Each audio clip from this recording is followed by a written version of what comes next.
let's read it. It's 8 o'clock past, so we can read. Archana ji will start. Yes, Rangada. Kiran, you had a good journey back. Yes, Rangada. Yes. Yesterday only we came at night. Yes. Okay, so Okay. let's read. Archana ji is reading. Yes, Rangada. Yeah. But the last division to be removed is the cessation between this nature and the supernature, which is the self power of the divine existence. Even before the dynamic knowledge, ignorance is removed, while it still remains as an inadequate instrumentation of the spirit, the supreme Shakti or super nature can work through us and we can be aware of our workings. But it is then by a modification of a light and power so that it can be received and assimilated by the inferior nature of the mind, life, and body. But this is not enough. There is needed an entire remolding of what we are into a way and power of the divine supernature. The integration of our being cannot be complete unless there is this transformation of the dynamic action. There must be an uplifting and change of the whole mode of nature itself, and not only some illumination and transmutation of the inner ways of the being. An eternal truth consciousness must possess us and sublimate all our natural modes into its own modes of being, knowledge, and action, a spontaneous truth awareness, truth will, truth feeling, truth movement, truth action. Truth action can then become the integral law of our nature. Yeah. Very interesting and superb summing up what he's saying. So we'll look at all the words and then interpret what he's saying.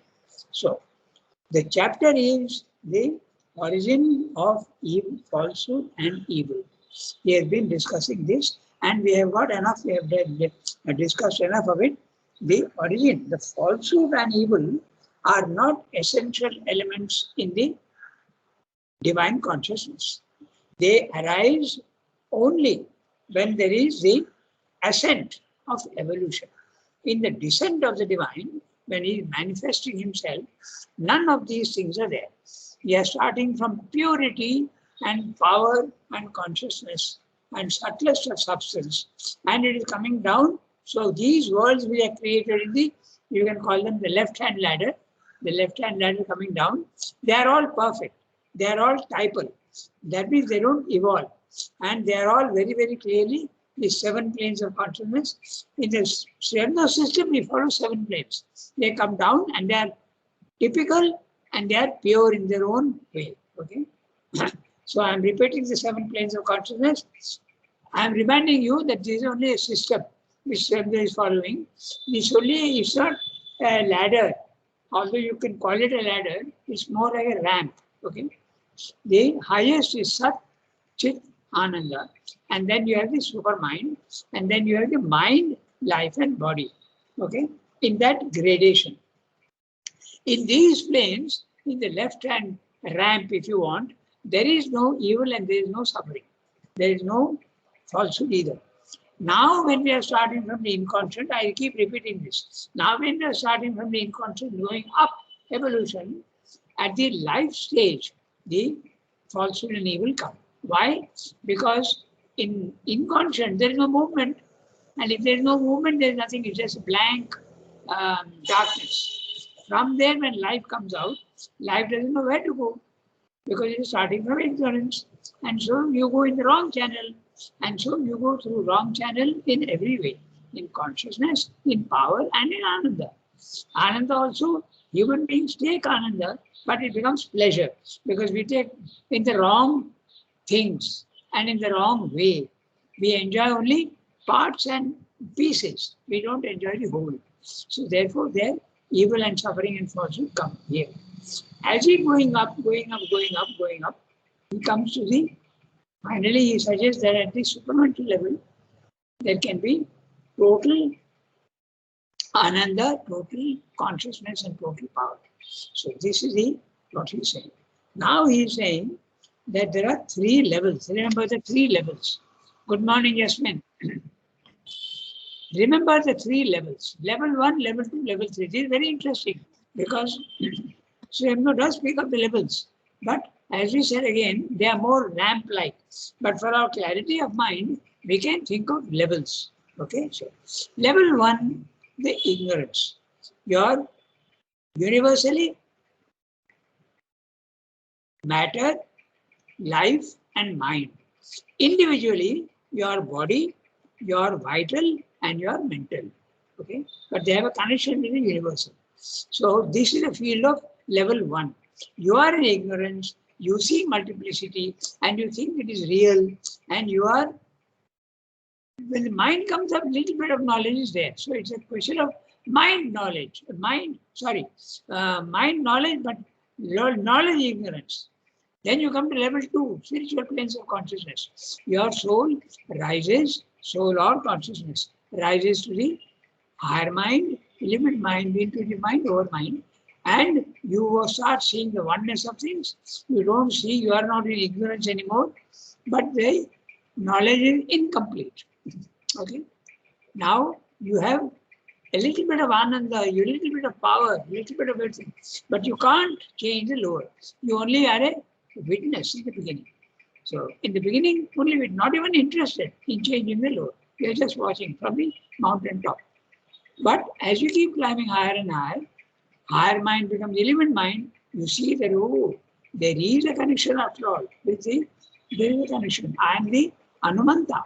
I am not only a witness, but I am also the permission giver. In other words, all that my body, mind, life was doing, it was doing wrongly, but it was with my approval.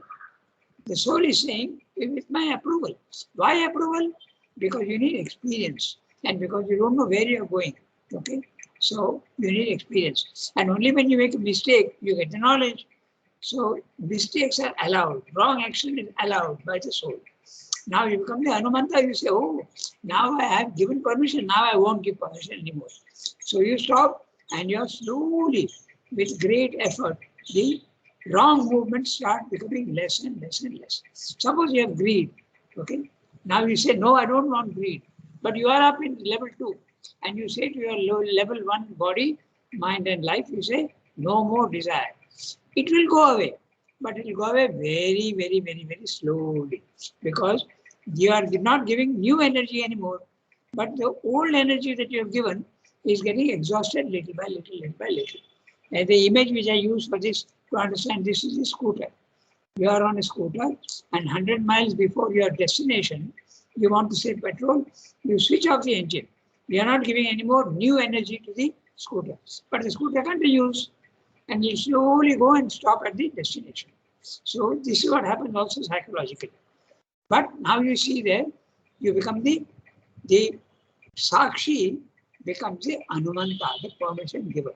The yes and no to your bad habits or wrong habits. Then you become the Jnata. This knowledge is there in the Gita and Sri Aurobindo uses it fully.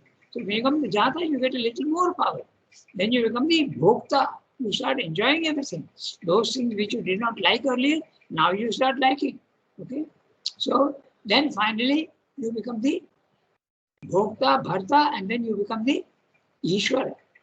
And the Ishvara is at the highest level, level 3. When you are there, there is an integration of everything. Okay, so just 1 second. I have to include this one. Then 1, 2, 3, 4. Yeah. So at the 3rd level, you have the power also to change the lower. That's why Sarve is saying if mankind is to benefit and go to the next level of consciousness, that 3rd level, the supermind or gnosis, okay, or the truth consciousness. These are the words he uses. Never get confused. When he says truth consciousness, he always means the supermind. Supermental also when he uses, sometimes he uses in other ways, but gnosis and truth consciousness, absolutely 100% he is referring to the 3rd level. Okay, so this is what Sridhar is saying. And we'll now read the last paragraph and identify the words, what he's saying. Okay. Now, the last division we will remove is a scission between this nature and the superpower, which is a self-power of the divine existence. Small sentence by those standards. Which is the last division? As I told you, in the second level, you have got knowledge. But there's one problem. The problem is that this divine and the spirit world both are real. They are not unreal as in higher mind, as in the Mayavada philosophy. Both are real, but they are separate. They are separate. But Srimad says, I want to see them as one. Okay? So that's the division he's talking about. The last division between the higher and the lower. You can also say the higher hemisphere and the lower hemisphere. Both exist, but they are not one. They are separate. Okay? That's the Sankhya philosophy. Purusha and Prakriti. Both are there, both are real, but they are separate. They are acting with each other, but they are separate. The lower is the lower Prakriti, and the higher is the higher hemisphere, which is your consciousness of the awareness of the oneness and the divine. Okay? So this last division, scission. The word scission is clear, from which you get the word scissors. Okay? Scission means division, cutting. There is a cut between the upper hemisphere and the lower hemisphere in level 2. Okay? Between this nature and the supernature. So he is using different words. This nature is nature with an N cap. Okay? So it's a level 2. And the supernature with an S cap is level 3. Okay? Which is a self-power of the divine existence. Divine existence, he says, is the substance itself. Okay? And it is power. This substance at the highest level is subtle, but it's also power. At that level, third level. Okay? The power would be there in the second level, but it will be lowercase power. Okay? Lowercase power, not full capital power. Okay? So now I go to the next sentence. I hope it is clear. He wants that last nature also. In the synthesis, he uses different words. He says the first liberation, so from the ascent from level 1 to level 2 is a spiritual liberation. But what is getting liberated from what? Your soul or your consciousness is getting liberated from the prison house of body, mind, life. That's the first liberation. And most yogas are very happy with that. They're very happy. The body, mind, life doesn't matter if it remains imperfect. What does it matter? It's going to disappear anyway. Okay? The individual body, mind, life will disappear, but the universal body, mind, life is not going to disappear. That will remain the same, and that will be the source of all trouble and falsehood and evil. So Sridhar wants to correct that also. Okay? So he wants to go to the third level. And the third level is not liberation of soul alone, but liberation of nature itself. Your body, mind, life also must be liberated. The body, mind, life must be liberated from what? From their defects, from their imperfections. So, what is the imperfection of the body? Illness, laziness, and most importantly, death. So, Srimad wants these imperfections to disappear from the body. What about the vital? The vital is full of power, but is using power in the wrong way for desires, attachments, and ego. So, that has to go away. So, the transformation, the liberation of the vital will be from all these defects and it will become pure divine power. The vital will become pure divine power. Okay? Then the next one, mind. Our mind is a mind of knowledge plus ignorance. So the ignorance will go away completely. It will become the mind will become super mind. Only knowledge. Okay? So that's what he's saying. This scission, this last scission must disappear. First, the liberation of the soul. Next, the liberation of the nature, your body, mind, life. That is what Sridhar wants. That's the integral yoga. Okay? He wants to go one step beyond the normal yogas. I come to the next sentence. Even before the dynamic knowledge ignorance is removed, now note very carefully. Knowledge ignorance, level 2, very clear. Okay? Because at the lower level, knowledge ignorance also is at level 1. Okay? But level 2 also. Okay? The dynamic knowledge ignorance is removed. Even the dynamic knowledge is dynamic, but ignorance also is dynamic at level 2. even before it is removed, while it still remains as an inadequate instrumentation of the spirit. There you are, very clear. When you are at level 1, the divine is working through you, but you are not conscious of it. Okay, and you are doing everything in the wrong way. The divine is giving you the right directions, but when it comes down through the light, divine light comes down into the density and darkness of your being, that light disappears and goes into wrong channels. The darkness is using your light in a wrong way. Okay, so inadequate. That's what you mean by inadequate. The instrumentation of the spirit, the divine is working through you. But at level 1, you realize that you are the instrument of the divine. But your knowledge is not complete. Okay? So, this is very interesting what he's saying. Even before the dynamic knowledge is removed, while it still remains an inadequate instrumentation of spirit. Inadequate instrumentation of the spirit is level 2. Okay? Ignorant instrumentation of the spirit is level 1. Okay? We are all being motivated by the divine, but you are distorting the divine guidance to you. Okay, so that's the difference. So I'm reading that inadequate instrumentation of the divine, level 2, very clear. Absolutely, total ignorant instrumentation of the spirit, level 1. Okay, the supreme Shakti or supernature can work through us, and we can be aware of our workings. So when you are at level 2, after liberation, you realize that the divine is working through you, you are not doing anything. Remember, in level 2 liberation, you realize you are not the doer. Okay, that's one of the big experiences in yoga. We are liberated and you realize that nature is doing everything, you are doing nothing at all. Okay, so that's the Sakshi consciousness. So you realize that the divine is working through you, but that instrumentation is not perfect. Okay, that's what I said. While it still remains an inadequate instrumentation of spirit, the supreme Shakti or supernature can work through us and we can become aware of our workings. But, no, there's a but. There will be no but at the 3rd level. Huh?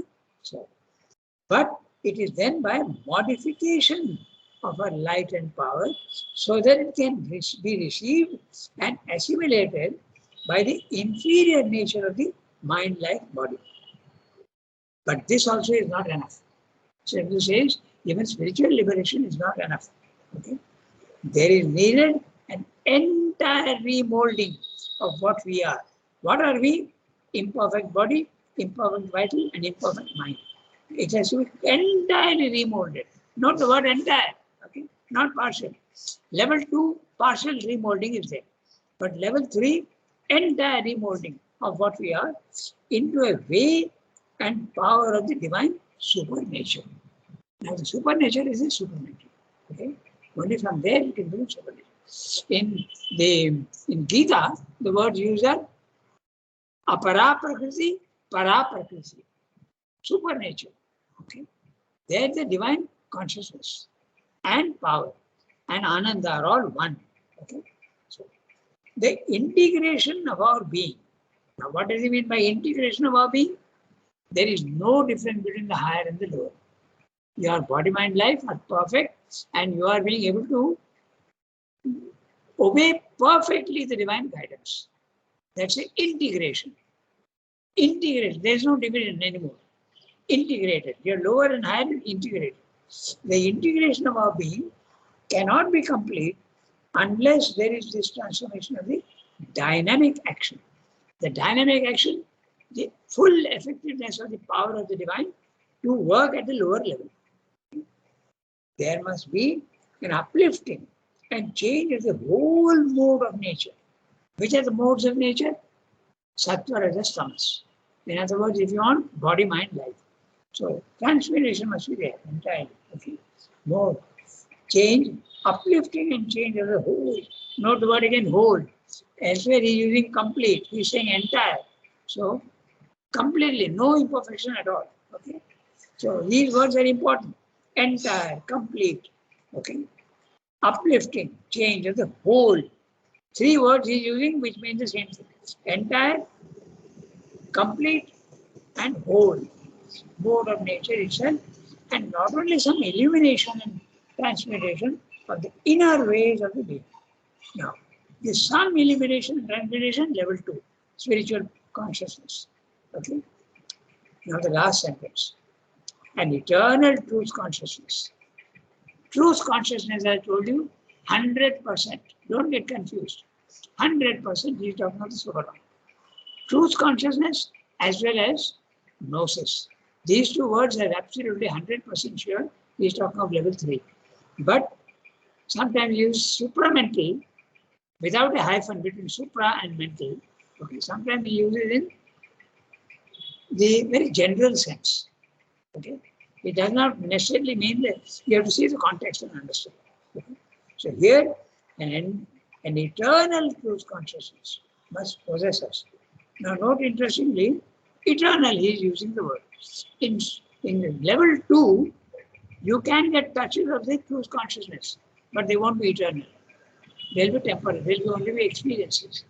So how accurate his words you can see. An eternal truth consciousness must possess us.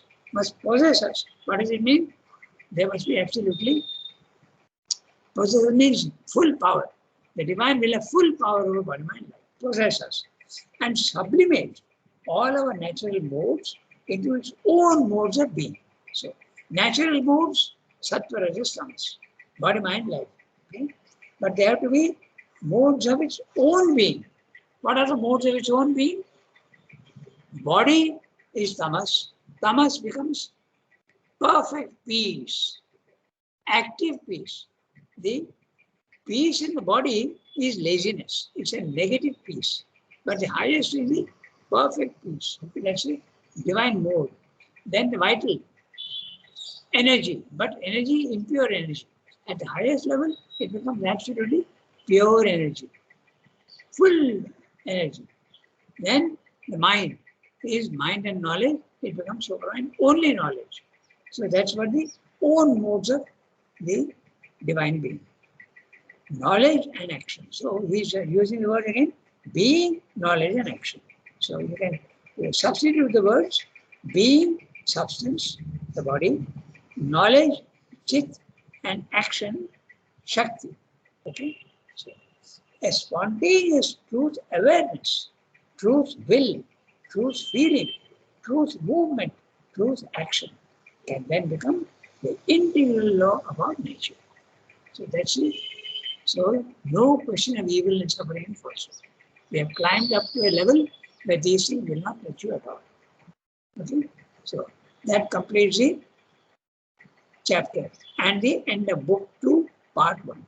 Now part 2, he has spoken about the ascent to supermind. That's the evolution. Therefore, part 2 will be book 2, part 2. Okay?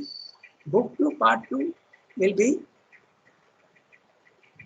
the evolution. We'll be discussing more the evolution. And there are, in the book, there is man and evolution, same as handwriting. You can see how, in the beginning, handwriting was beautiful, absolutely superb.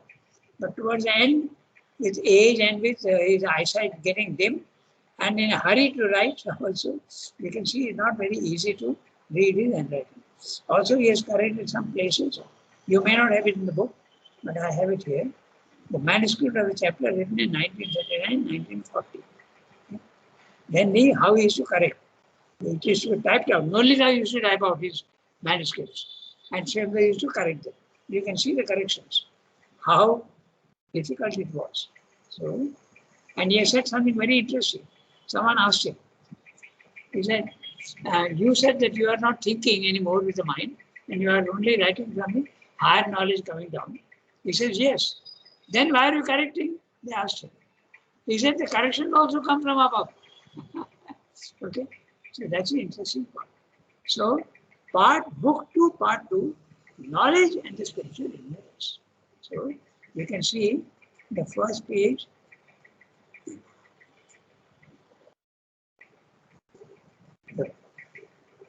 The reality and the integral knowledge. Okay. And the page number is 660. It goes on to 1100. So this we have about 400, 500 pages. So we can start reading. What is the time? 26. So in other words, we got nearly 15 minutes. So we can start. Can I ask a question? Yes, please. Go ahead. You know, just now you said the meaning of the word integral is without division. Yes. So, what exactly does integral yoga mean? The rise of the consciousness to the supermind and complete transformation of body-mind life, which is possible only for a supramental race. That is what is meant by integral yoga. The aim of the integral yoga is to manifest the supramental race on earth, not above, in a disembodied being. No, in an embodied being. The divine consciousness in an embodied being. The appearance of the supramental race. That is the integral yoga. You have to go beyond the spiritual consciousness of level 2 and you have to go to level 3. Because sometimes people ask yoga, what is Sri Aurobindo's integral yoga? So tell them that you have to go to the, even the body-mind life will become divine. Okay. But not in a human being. Yeah, very, very clear. That's why I go on stressing the 3 levels. The 3 levels becomes very clear. Okay.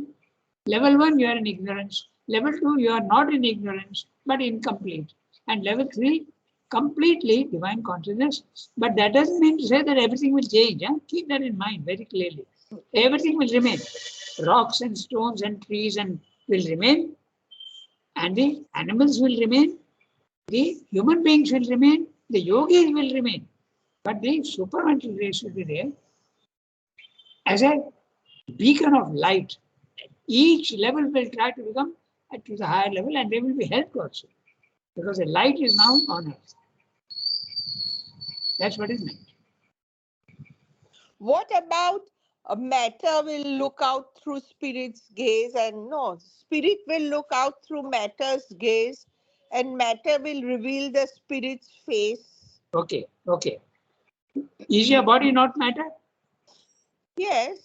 But is it the same as the stone? It's more conscious. Exactly. So it will become most conscious. That's what it meant. In the spiritual consciousness, our consciousness is little conscious, more than a stone. But the spiritual consciousness is even more. Okay? More conscious. But the supramental will be most conscious. Only in some, not in everybody. No, but will that stone also develop a consciousness? No. That's what I'm trying to tell you. It will be helped to. The stone will remain a stone. It's not the stone that When he changing very talks way. of matter, he is only meaning the human body. At that particular place, it depends. You have to understand the whole thing. Human body, not human body, supramental body. Oh, human okay. body, yeah. Human body is not perfect, no? But it's better than a stone. A Yeah. yogi's body is even more receptive than the normal human body. But the supramental body will be a divine body. It will not be subject to death and suffering and disease. Okay, got Yeah. it. Remember that the basic structure will remain. Inconscient will remain. Okay. All these things will remain.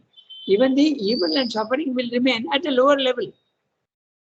But everybody will be helped to go to the next level. And it becomes faster and faster. The evolution becomes faster and faster. Just like our technology.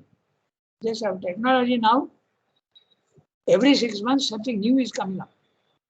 2G becomes 3G, 3G becomes 4G, and 4G becomes 5G. Okay. It's going faster and faster.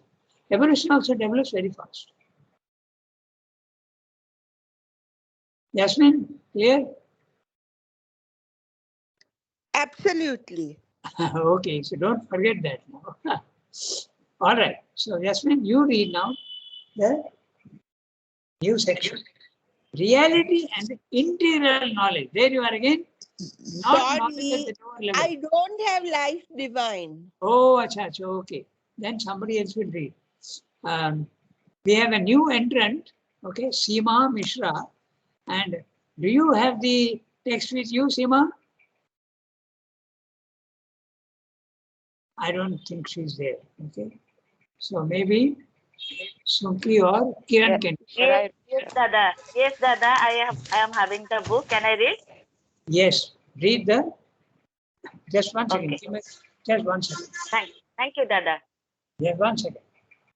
Okay. Chapter 15. One second. Reality. 1 second. 1 second. Yeah. Read. Reality and the integral knowledge.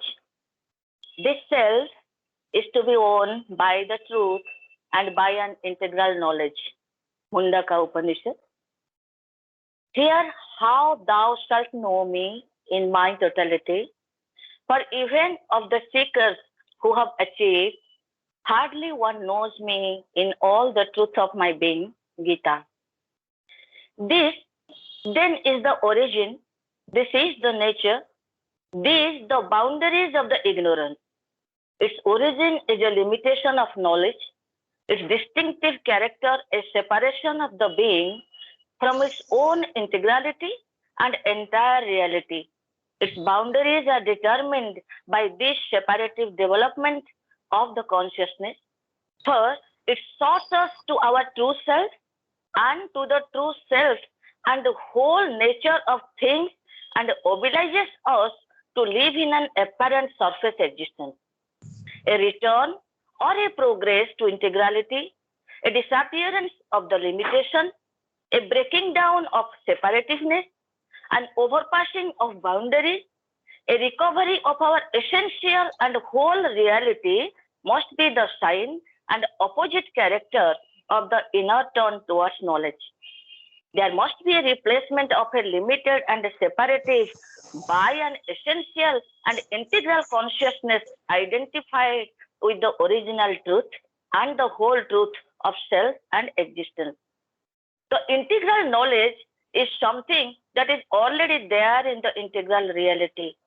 It is not a new or still non-existent thing that has to be created, acquired, learned, invented, or built up by the mind. It must be rather be discovered or uncovered. It is a truth that is self-revealed to a spiritual endeavor, for it is there veiled in our deeper and greater self. It is the very stuff of our own spiritual consciousness, and it is by awaking to it, even in our surface self, that we have to possess it. There is an integral self-knowledge that we have to recover, and because the world self also is ourself, an integral world knowledge, a knowledge that can be learned or constructed by the mind, exists and has its value, but that is not what is meant when we speak of the knowledge and the ignorance. Okay. So, the unusual, he has summarized everything that he has said until now. The summary, each sentence is a summary of what he said. But before that, we shall read the quotations from the Mundaka Upanishad and the Gita. This self, which is the self is the level 2. The self is the consciousness in which you are only a witness and you are immutable. There is no movement in that consciousness. It is absolute silence and you are a witness. Okay, and immutable, silent, full consciousness. That's the self. Level 2 is to be won by the truth and by integral knowledge. Okay, integral here used in a lowercase integral. Mundaka Upanishad. So the Upanishads, all the knowledge is there in the Upanishads, but they don't make a clear distinction between levels. Okay. In fact, the divine is here even in the physical world, but it's not spelled out very clearly. So there's a little bit. Srila mentions that the Upanishads have all the claims, but they don't make a clear distinction like the Gita does. The Gita makes a very clear distinction between the 3 levels. Okay, the Kshara Purusha, the Akshara Purusha, and the Uttama Purusha. Level 1, level 2, level 3. very, very clearly. But in the Upanishads, that clarity is not there, okay? Which is there in the Gita. And in Sriyamno, that clarity is made even more clear. It becomes clearest. So, this self is to be won by the truth and by an integral knowledge. Mundaka Upanishad. And they are given the reference also. So, now the next one from the Gita. Here now, here how thou shalt know me in my totality. Okay. For even of the seekers who have achieved, hardly one knows me in all the truth of my being. So what the Gita is saying, there are many who have achieved. Okay, they have gone to level 2, but they don't know me fully. The truth of my being, they don't know me. Okay, that's the level 3. The me is a personal aspect of the divine. Krishna is speaking. My totality and me, when he is speaking, is a level 3. The Purushottama consciousness. Okay. In the essay on the Gita, the essay makes it very clear. So there is a reference in the Gita, and the reference is chapter 7, verse 1 and 3. It would have been nice if I could have read that out, but we don't have much time. We have very little. We have only got 3 minutes left. So we'll quickly go through and see what the Gita is saying. So Gita is saying that even those seekers who have achieved, what it means is gone to level 2. They don't know me, they cannot climb to the level 3. They know the divine as an impersonal, but they don't know the divine as a personal. Because when he says me, okay, that's a personal aspect. Sriyamno makes that very clear. Okay. Now, every sentence here is a summarization of what I said earlier, okay, in many, many chapters. We have already come to pages 600. Okay. So, he's summarizing everything. We have only 2 minutes left, so I don't think we can finish it, although it's a very small para by Sriyamno standards, but we will still start, okay, and see what is. This then is the origin, this the nature, these the boundaries of the ignorance. He's saying, I have given you all this. So, which is the origin of the ignorance? He has told us, if you remember, the overmind consciousness. The overmind consciousness is the beginning of the ignorance. And what is meant by ignorance? Division. The one starts becoming the many. Okay? And the overmind is a field where the infinite possibilities exist. That's where all the gods live, in the overmind consciousness.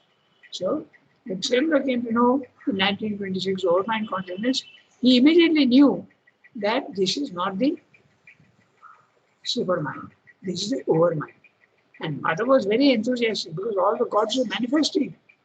Whichever god she was calling, they were manifesting. So she came a little enthusiastically, Mother says herself, and she told Sriyamno.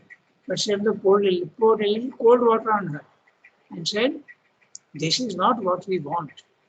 What you have done, you will be very successful in the world. You will make a new religion.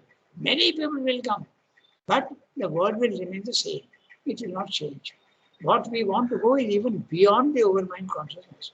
So Mother said, and she said that in a slightly manner, she said, I understood what Sriyamno said, and I went and dissolved the whole thing, and I got prepared to go to the next level. And that was the work that Mother did from 1950 to 1973.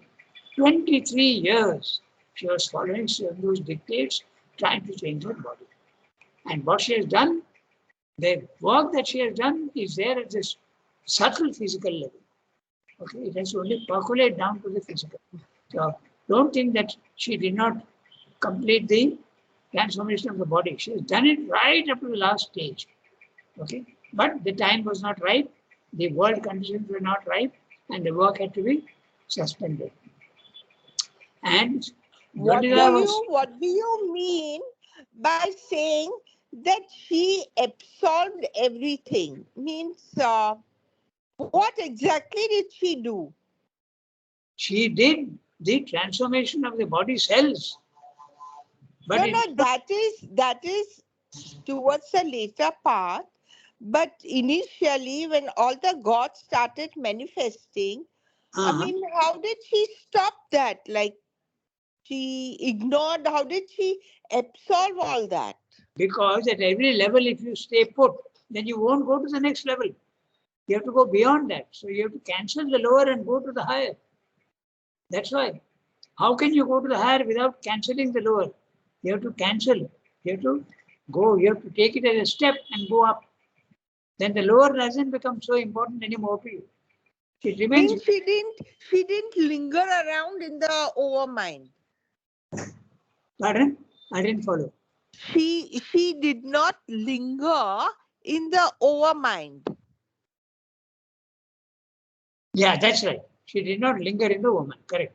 That's Or right. she did not entertain all these gods from the overmind. Yeah, and she says also something very interesting. She says that most of the gods agreed to her proposal, but some did not. Okay, but if you go to the supermental level, all will. Okay, so, all right. So we stop here for today. We have gone 2 minutes beyond our time also. So we'll redo this para and we'll see how each sentence is a summarization of what he said earlier. Okay. So shall we stop here today? Merci beaucoup. Okay. Au revoir. Thank you, Rangada. Thank you. Thank you.